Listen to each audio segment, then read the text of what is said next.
Okay, another way for validating the class name. So you are asking the task to have 3 different classes that students are currently in. So obviously we want to validate to make sure that they only enter those specific classes. So we're going to create our variable classes or class name, and we're going to ask for an input from the user. Please enter your class, either class 1, class 2, or whatever you want to call these classes. It could be maths 1, maths 2, maths 3, class 3.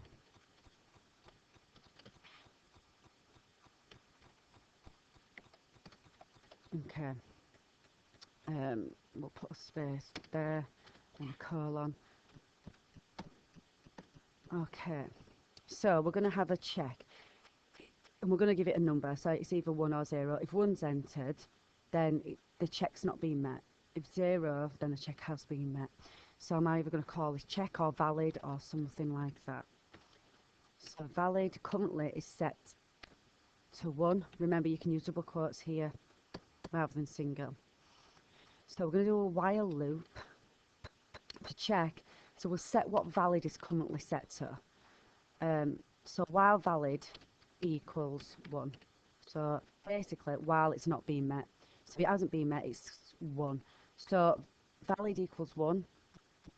While valid equals 1, do the following. Only until it equals 0, i.e. they have identified that they are in one of those 3 classes, then stop this loop.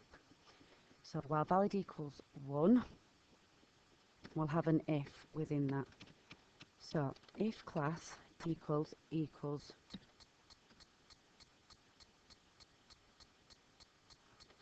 class 1, because it matches here what I've told them to enter, then valid now equals 0. Else if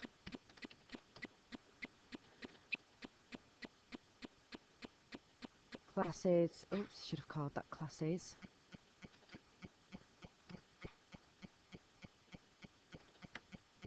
equals, the next one I've said would be class 2, then valid now equals 0,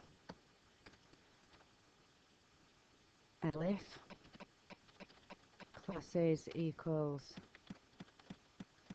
class 3, then valid equals 0. So if the user enters exactly like this, then valid will now set to 0, so it will take them out of the loop. Else, it will keep repeating the loop because we set valid to equal 1. We need an if statement, an else. Else, we'll get them, we'll make them aware that there's a problem, and we'll ask them again. So we need an input to type this in. Else classes equals input invalid entry,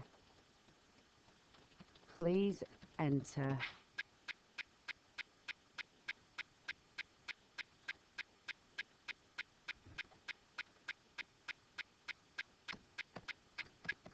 close bracket.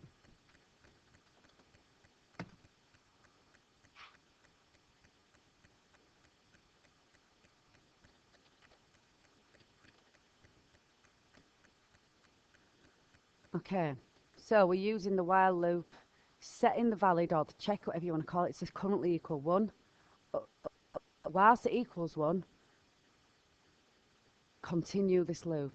But if class variable that we asked them to enter equals and matches exactly this, then now set valid to 0, so it will throw them out of the loop. Remember, another thing you should be adding is dot title, because if we're checking against an uppercase C and they enter it in lowercase and we don't convert to an uppercase, then they could actually enter class 1 but lowercase, and it won't pick up in our check because it's checking for an uppercase C. So we need to convert whatever they enter to be an uppercase first letter so we can then check against it.